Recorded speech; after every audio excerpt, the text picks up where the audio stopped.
Opinion HD की videos देखने के लिए हमारा चैनल सब्सक्राइब कीजिए और पेज को भी लाइक कीजिए ताकि आप हमारी आने वाली तमाम वीडियोस से बाखबर रह सकें। अस्सलाम वालेकुम नाज़रीन, मैं हूं मोहम्मद बिलाल रफ़ीक और आप देख रहे हैं ओपिनियन HD। गुज़श्ता कई माह से आज़ाद जम्मू कश्मीर की जो मतदा अपोजिशन है वो इन कोशिशों में है कि वज़ीर-ए-आज़म आज़ाद कश्मीर को उनके अहदे से हटाया जाए और उनके खिलाफ तहरीक अदम एतमाद लाई जाए। इस हवाले से मुतअद्दिद जो कोशिशें थी वो अपोजिशन की तरफ से की गई, अब भी कोशिशें जारी हैं। जबकि दूसरा जो तवील दौरानिया का जो इजलास है वो आज़ाद कश्मीर असम्बली का जारी है, मंगल तक मुलतवी किया गया है उस इजलास को। अब आपको ये भी बताता चलूँ कि यही बहस रह गई है आज़ाद कश्मीर के अंदर। अब वज़ीर-ए-आज़म अपने बचाव के लिए तदाबीर अख्तियार करते हैं, कभी कुछ करते हैं, लेकिन अदारों की जो सूरत हाल है वो रोज़ बरोज़ बिगड़ती जा रही है। आप लोग फेस करते हैं अदारों को, आप लोगों को अदारों में काम काज पड़ते हैं। आपको अंदाज़ा होगा कि आज़ाद कश्मीर के अंदर जो अदारों की कारकर्दगी है वो रोज़ बरोज़ उस तरह की नहीं रही जिस तरह की माजी में हुआ करती थी। वज़ीर-ए-आज़म चूँकि सियासी मैदान में ना तजुर्बाकार हैं, वो चीज़ों को उस तरह से समझ नहीं पा रहे हैं। ब्यूरोक्रेसी जो असल हुकूमत चलाती है रियासत के अंदर, ब्यूरोक्रेसी अपने मामलात को बेहतर कर रही है। ब्यूरोक्रेसी के पास ही सारा कुछ है इस वक्त और वज़ीर-ए-आज़म का जो चूँकि ये कहा जा रहा है ना, वो चीज़ों को उस तरह से हैंडल करने की सलाहियत नहीं रखते, जिसकी वजह से चीज़ें अब बेहतर नहीं हो पा रही हैं, चीज़ों में नताइज वो नहीं आ पा रहे हैं जो होने चाहिए थे। अब यानी अवामी मसाइल हैं जो वो बहुत दूर चले गए हैं। अब यही डिस्कशन होती है कि मुजफ्फराबाद में इजलास बुलवा लिया गया है, वज़ीर-ए-आज़म फ़लाँ के घर पहुंच चुके हैं, मैं हुकूमत की मेरी मुद्दत पूरी होगी। अब यही चीज़ें हैं, अवामी तरजीहात बहुत दूर जा चुकी हैं। हालांकि होना ये चाहिए, आज़ाद कश्मीर में हुकूमत जो है उसको अवाम के लिए काम करना चाहिए। अब ज़ाहिर सी बात है, अपोजिशन प्राइम मिनिस्टर के ताक़ुब में है, उनसे हुकूमत छीनना चाहती हैं, तो प्राइम मिनिस्टर अपनी हुकूमत को बचाने के लिए कोशिशें कर रहे होते हैं। तो यही कुछ चल रहा है और इससे अवाम सफ़र कर रहे हैं और अब उस तरह से डिलीवर नहीं कर पा रही हुकूमत जिस तरह से करना चाहिए था, और ब्यूरोक्रेसी निज़ाम पर हावी है। अब गुज़िश्ता दिनों जो वज़ीर-ए-आज़म हैं वो अचानक से, ये वही वज़ीर-ए-आज़म हैं जो माजी में जिनके बयानात से अपोजिशन और हुकूमत के माबैन खासी दूरियां बढ़ी, हड़तालें हुई और एक दूसरे के पुतले भी नज़र आतश हुए। अब अचानक से प्राइम मिनिस्टर को टीम में से किसी ने मशवरा दिया होगा, तो प्राइम मिनिस्टर उठ के अपोजिशन चैम्बर में चले गए, जहाँ पे साबिक़ वज़ीर-ए-आज़म राजा फ़ारूक हैदर ख़ान और सदर पाकिस्तान पीपल्स पार्टी चौधरी मोहम्मद यासीन, अपोजिशन लीडर लतीफ़ अकबर, जो जम्मू कश्मीर पीपल्स पार्टी के सरबराह रुकन असम्बली हैं सरदार हसन इब्राहिम और दीगर अरकान असम्बली भी मौजूद थे, और वहाँ पर जाके गपशप की, रूटीन की। और वहीं पर मेरी इतलात के मुताबिक प्राइम मिनिस्टर ने बैठे हुए ओपोजिशन लीडर को कहा कि शाम को मैं आपके घर आऊँगा। वहाँ पे शाम को प्राइम मिनिस्टर उनके घर चले जाते हैं और गपशप होती है, और उसके बाद उनकी जो मीडिया टीम है, अब वहाँ पे एक रूटीन की मुलाकात होती है। अब पाकिस्तान पीपल्स पार्टी के जो ओपोजिशन लीडर के करीबी हल्के तो ये कह रहे हैं कि अब प्राइम मिनिस्टर ओपोजिशन लीडर को कह रहे हैं कि मैं आपके घर आना चाहता हूँ, तो वो क्या कहते हैं कि आप मेरे घर पर ना आएँ, ये तो रवायात नहीं है। उन्होंने एक मेहमान की हैसियत से वज़ीर-ए-आज़म आज़ाद जम्मू कश्मीर को अपने घर पर खुशामदीद कहा। अब प्राइम मिनिस्टर की टीम क्या करती, उनकी जो अपोजिशन लीडर के साथ तस्वीर हैं उनको सोशल मीडिया पर वायरल करवा कर साथ ये जो है स्टेटस डाल देती है कि तहरीक अदम एतमाद हवा में उड़ गई। अब ये सारा मामला प्राइम मिनिस्टर की मीडिया टीम की वजह से, एक तरफ सोशल मीडिया पर ये खबरें गर्दिश कर रही होती हैं, चल रही होती हैं कि आज़ाद कश्मीर के अंदर जो मफामती सियासत है उसके दरवाजे एक मरतबा फिर से खुल गए हैं। माजी में भी मफामती सियासत हुआ करती थी, ये PTI आज़ाद कश्मीर की हुकूमत के दौरान ही ज़रा मफामत जो है वो डिस्टर्ब हुई।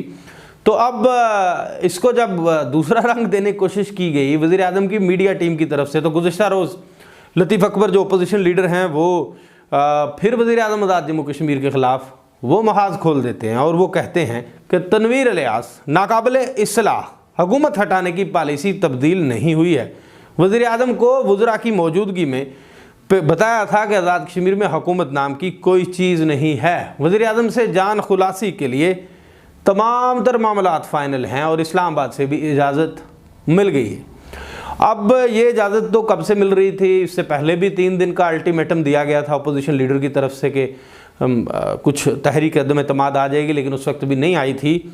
लेकिन अंदरूनी खबरें अब इस मरतबा कुछ ठीक नहीं है, क्योंकि पंजाब का मामला आपके सामने है कि वहाँ पे असम्बली तहलील कर दी गई। KPK की खबरें भी आ रही हैं कि वहाँ के जो CM हैं उन्होंने भी कह दिया है कि वो भी जो असम्बली को तहलील करने के लिए थोड़ी देर में फ़ैसला कर लेंगे। वफाक से खबर आ रही है कि जो प्राइम मिनिस्टर को शायद सदर पाकिस्तान वोट ऑफ कॉन्फिडेंस के लिए कह दें।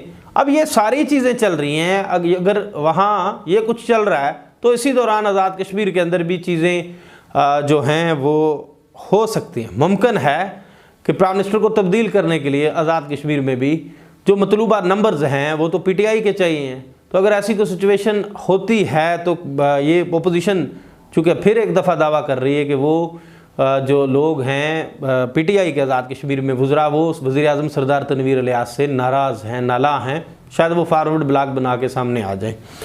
अब ये सारी चीज़ें जो मैंने आपके साथ ये आज जो डिस्कशन की है, यानी ये ख़बरें चल रही हैं, तरजीहात कहाँ पर हैं, हुकूमती तरजीहात कहाँ पे, जिसपे एक आम आदमी को फ़ायदा हो। आज तनवीर इलियास साहब की सरकार ने आज़ाद कश्मीर में जो सरकारी आटा होता है, सरकारी जो निर्ख होते हैं आटे के, वो खासे बढ़ा दिए। यानी कहा जा रहा है कि 20 किलो के जो थैले पर 800 रुपया बढ़ गया, यानी 1600 रुपया मन आटे का रेट है जो वो बढ़ा है। यानी आम आदमी जो पहले से ही सफ़र कर रहा है रियासत के अंदर, जिसको 2 वक्त की रोटी बड़ी मुश्किल से मैसर आ रही है, उसके लिए जो बुनियादी चीज़ है आटा, वो भी महंगा कर दिया गया है।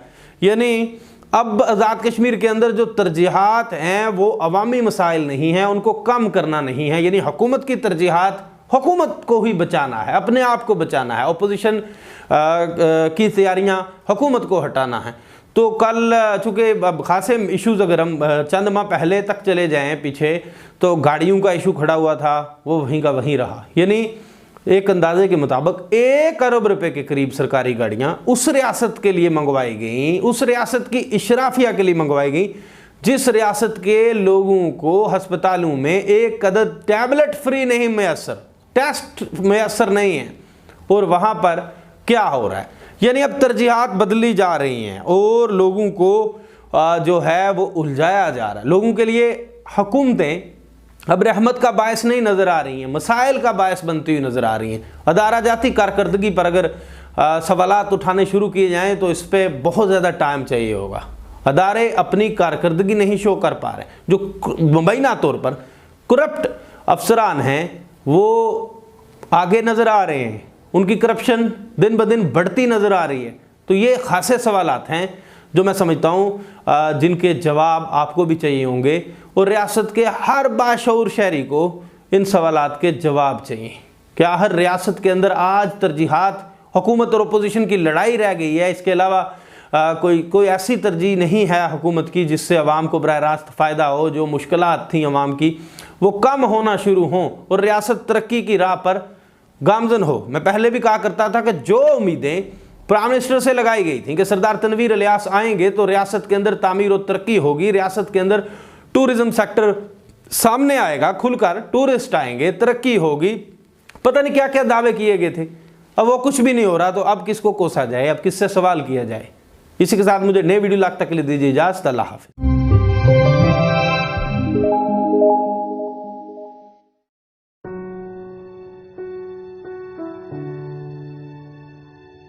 बिस्मिल्लाहिर्रहमानिर्रहीम।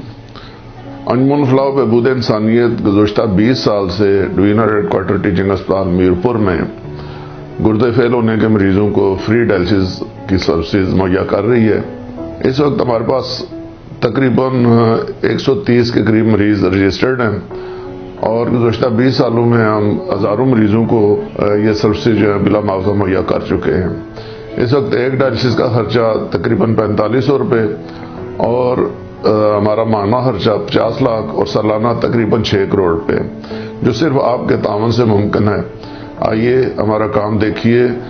अगर आपको तसल्ली हो, आप इन मरीजों से मिलें, इनके हालात जानें और ये देखें कि किस तरीके से इनकी जान बचाने का काम जारी है, तो इस काम को जारी सारी रखने के लिए अपना तावन बढ़ाएं। देख के तसल्ली करके इन लोगों से मिल के और उसके बाद अगर आपका दिल मुतमईन हो तो यकीनन जिसने एक इंसान की जान बचाई उसने गोया पूरी इंसानियत को बचाया। अल्लाह के इस फरमान पे अमल करें और माशरे की इस्लाह के लिए, माशरे की बेहतरी के लिए, लोगों के मसाइल कम करने के लिए जो आप मदद कर सकें उसमें ज़रूर शामिल हों। जज़ाकल्लाह।